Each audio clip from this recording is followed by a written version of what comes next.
I'm Anna, and I grew up in the shadow of my older sister, Kelly. In our house, she was the star. Our home was always full of people, aunts, uncles, cousins, you name it. They'd show up in our backyard like ants drawn to a picnic, eager for my mom's famous barbecue and to watch Kelly perform. Our backyard felt like a stage, with a neatly trimmed lawn and a big oak tree that made the perfect backdrop. Dad would light the grill, and the smell of charcoal and sizzling meat would fill the air. Mom was always rushing around, making sure everyone had a drink in their hand. Kelly, sweetie, Aunt Cheryl would call out over the noise. Why don't you sing us a song? And just like that, all eyes turned to Kelly. She would jump onto a chair, her golden curls bouncing and a playful sparkle in her eyes. She'd clear her throat dramatically, and then she'd start singing.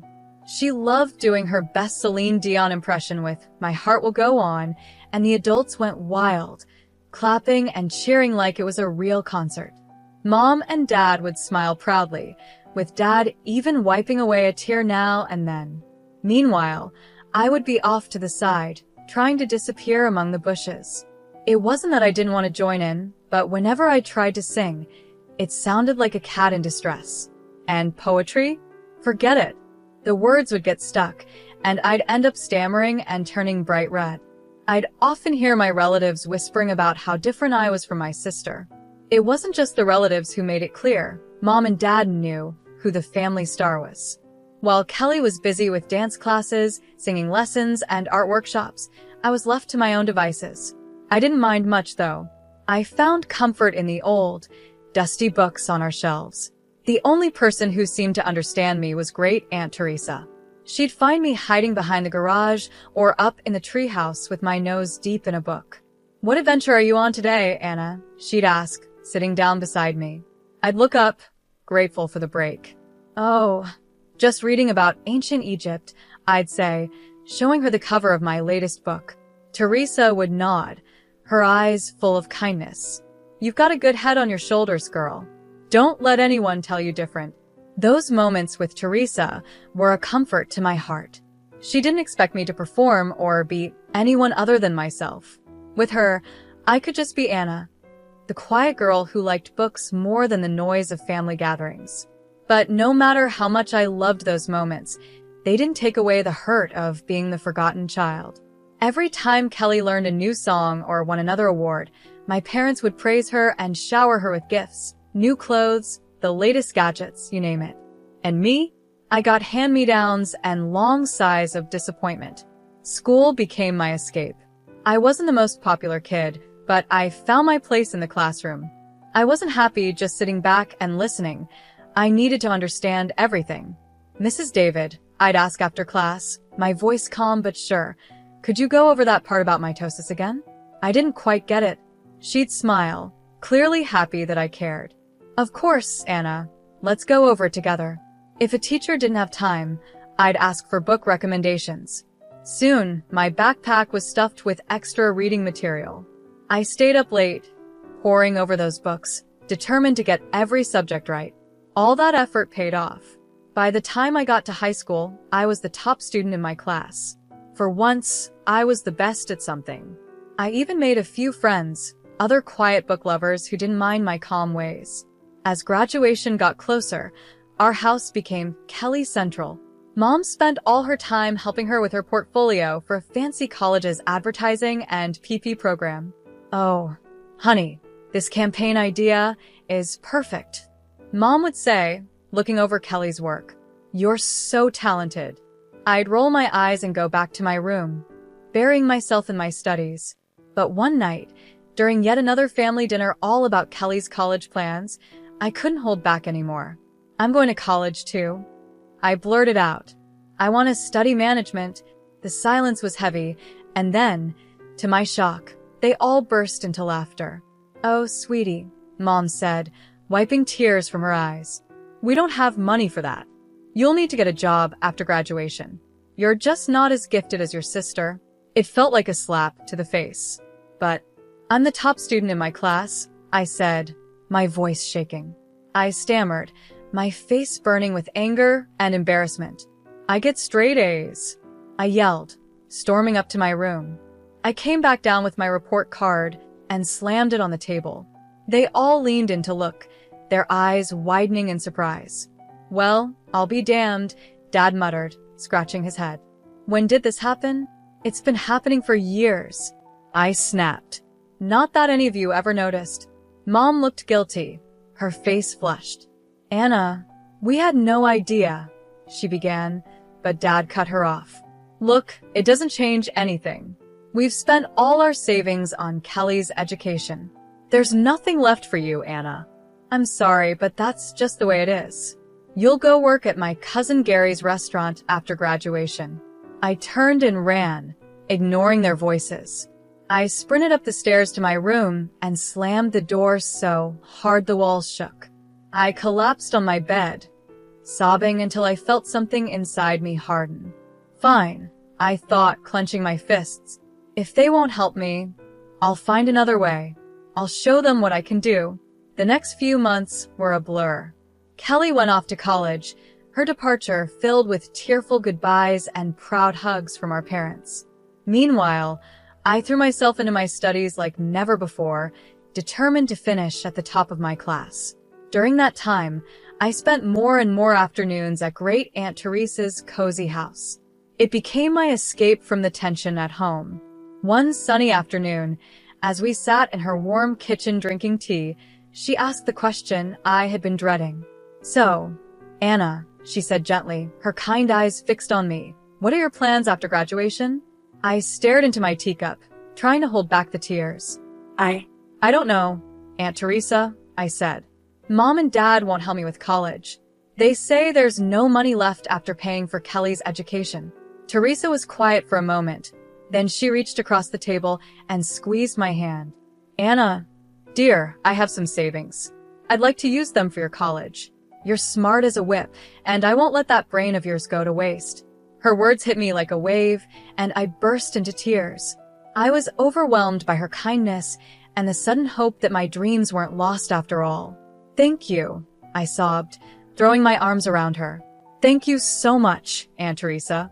The months flew by, and before I knew it, I was walking across the stage at graduation with my diploma in hand. As I looked out at the crowd, I saw Aunt Teresa smiling proudly. My parents were there too, but they looked more awkward than proud.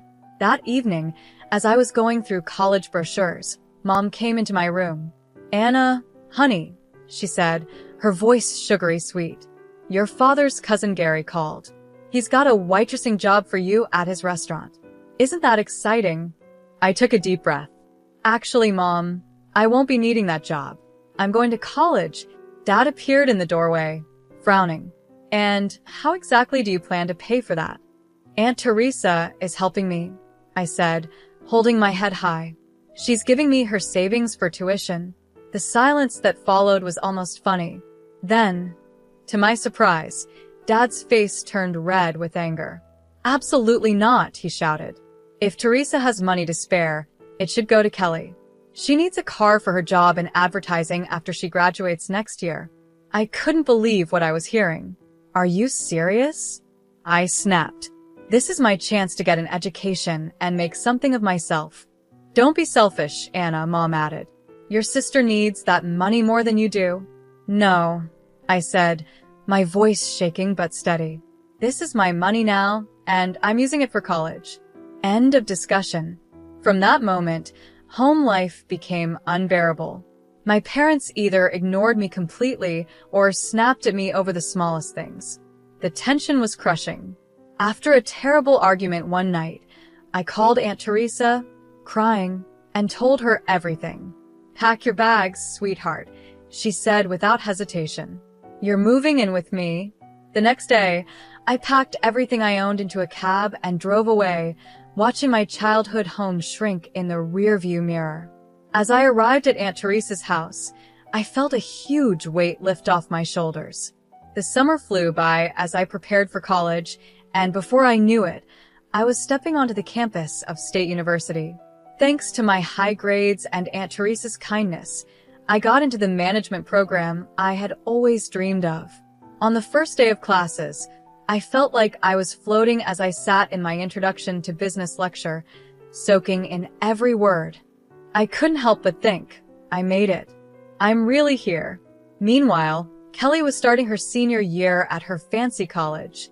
I hadn't heard much from her or my parents since I moved out, but I tried not to let it bother me.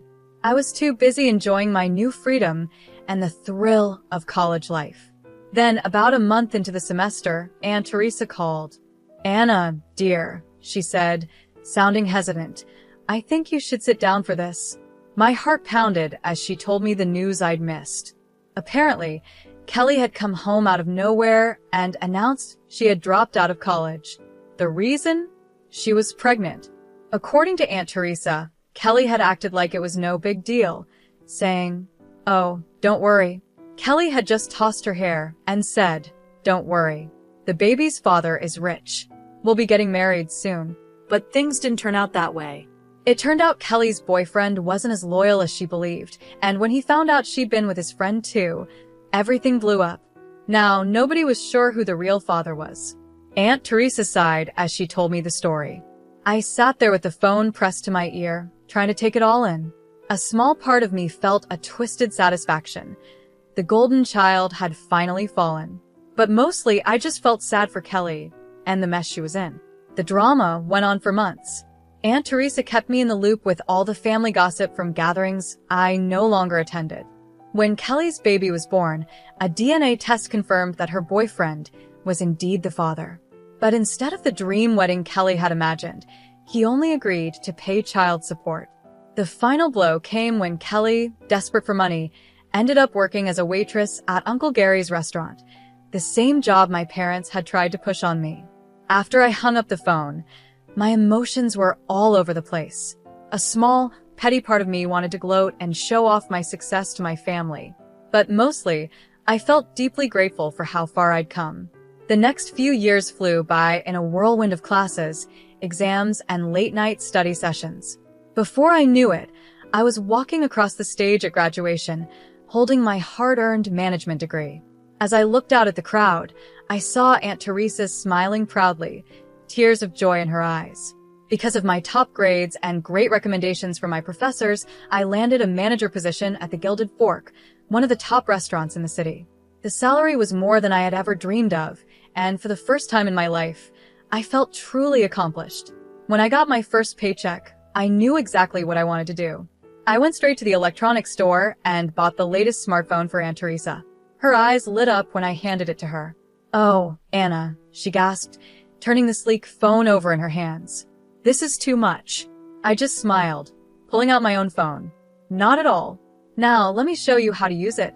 Over the next few weeks, I taught Aunt Teresa everything about social media. She picked it up quickly, especially enjoying YouTube's video feature. Soon, her page was full of videos, her garden, her cat, and her famous apple pie in all its stages of preparation. I'd watch Aunt Teresa's videos during my lunch breaks, always leaving a comment or a like.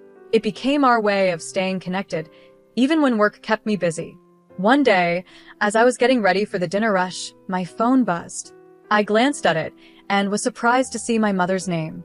We hadn't spoken in years. "Anna," she said, her voice hesitant. "We were hoping you might come over to talk." After a long pause, I agreed. That Friday, I found myself standing on the porch of my childhood home, my hand hovering over the doorbell. Before I could press it, the door swung open. "Anna." My mother pulled me into a tight hug. "Oh, sweetie, it's so good to see you." Inside, I saw my father, Kelly, and a toddler I assumed was my niece. The atmosphere was tense, but not as hostile as I'd feared.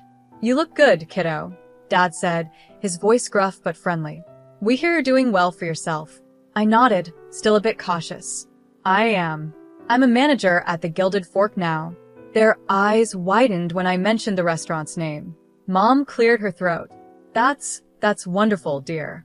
Actually, that's part of why we wanted to talk to you." For the next hour, they apologized for how they had treated me, admitting they were wrong to dismiss my potential. Then they got to the real reason for the visit. "Anna," Mom said, glancing at Kelly, we were wondering if you could help Kelly get a job at your restaurant." I looked at my sister, who was bouncing her daughter on her knee. She wouldn't meet my eyes. "I'll see what I can do," I said finally. "No promises, but I'll ask." True to my word, I spoke to Mr. Brandon, the restaurant owner, about Kelly. To my surprise, he agreed to give her a chance as an administrator.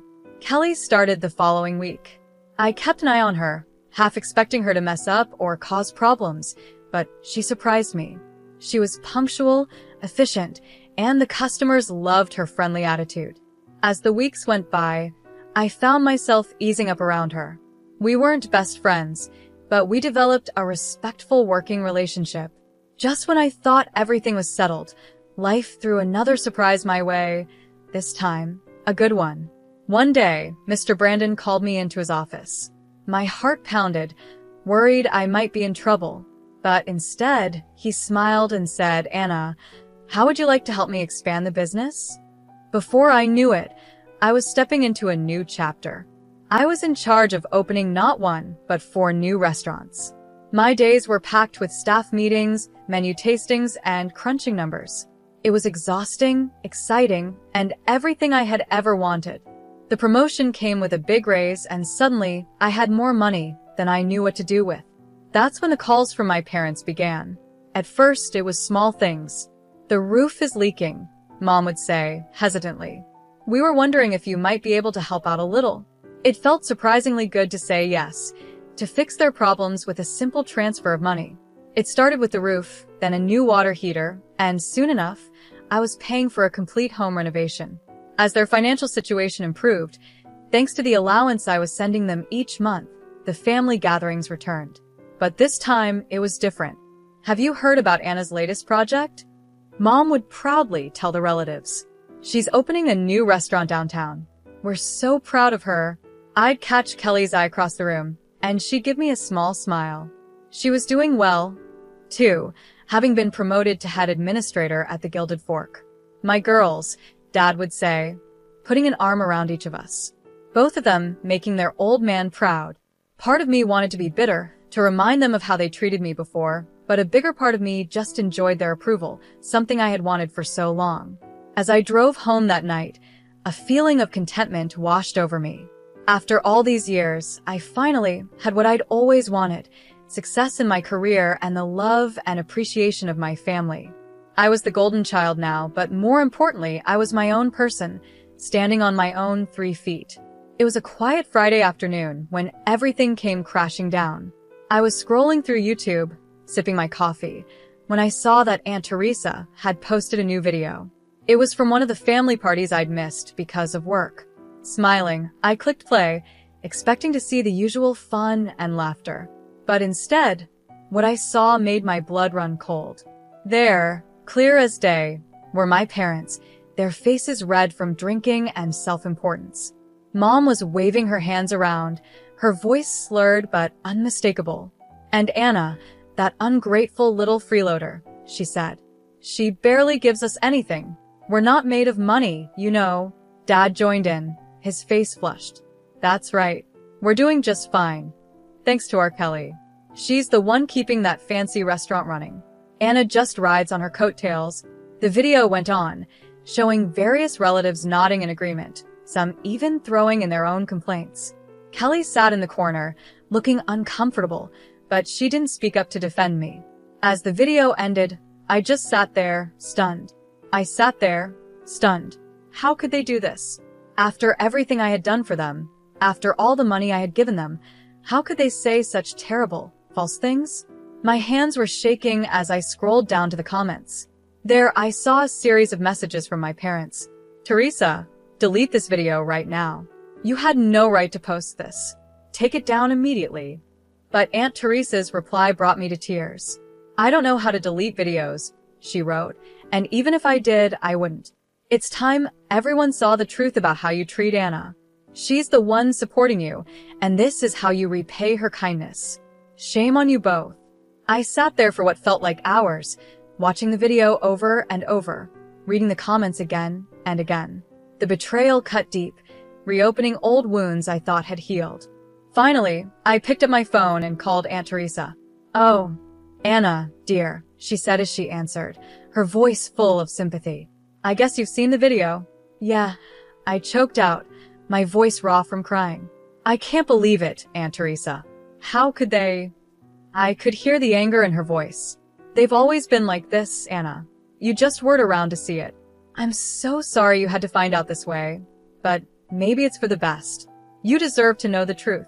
We talked for hours, with Aunt Teresa comforting me as I moved through shock, anger, and sadness. As night fell, I made a decision. I'm cutting them off, I said, my voice steady despite the pain. No more money, no more help. They made their choices. Now they can deal with the consequences. The days after the video were some of the hardest in my life. My phone buzzed constantly with calls and texts from my parents, but I couldn't bring myself to answer. Their cruel, false words kept playing in my head. After a week of silence, I finally sent them a brief text. I've seen the video. I know how you really feel. Don't contact me again. The money stops now. Their replies came flooding in right away. At first, they were apologetic. Anna, sweetie, we're so sorry. We didn't mean any of it. Please forgive us. But as I kept my silence, their tone changed. We're your parents. You owe us. Each message felt like another stab, but I stayed strong. I had given them chance after chance, and they had only hurt me. It was time to end the cycle. Surprisingly, Kelly stayed out of it. At work, she continued to be the perfect employee, efficient and professional. If she was upset about losing our parents' financial support, she didn't show it. Our interactions remained polite but distant. I'm not taking sides, Kelly told me one day after a staff meeting. It's between you and them.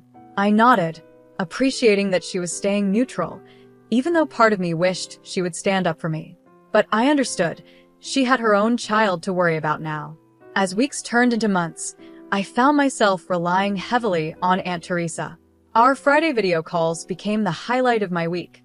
She would tell me stories about her garden or her latest baking adventures, giving me a much-needed break from the chaos my life had become. You're doing the right thing, Anna, she'd say whenever I started to doubt myself. Don't let them manipulate you anymore. To my surprise, other relatives started reaching out too. My cousin Cynthia, who had always been kind to me at family gatherings, sent a heartfelt email. I saw the video, she wrote. I want you to know I think you're amazing, Anna. What you've achieved, how you've helped everyone. You're an inspiration. Don't let anyone tell you otherwise. Uncle Frank, Dad's brother, called me out of the blue. Kid, I've watched you grow up into an incredible woman. Your parents are fools if they can't see how special you are. You've got family in your corner. Remember that. These words of support felt like healing for my wounded heart. I realized that while I might have lost my parents, I had gained a family who valued me for who I truly was. As the year came to an end, Mr. Brandon called me into his office. I went in, nervous, worried that the family drama might have affected my work. But instead, he greeted me with a big smile. Anna, I'm retiring next year, he said. I want you to take over as CEO of the restaurant group. I stood there, stunned, unable to speak. Finally, I managed to stammer. Are you sure? He nodded, his eyes shining. I've never been more sure of anything. You've earned this, Anna. You're the reason this business has flourished. It's time you took the reins. As I left his office, my mind spinning with excitement, I realized something important. The little girl who had once been ignored and underestimated had grown into a woman who exceeded everyone's expectations, including her own.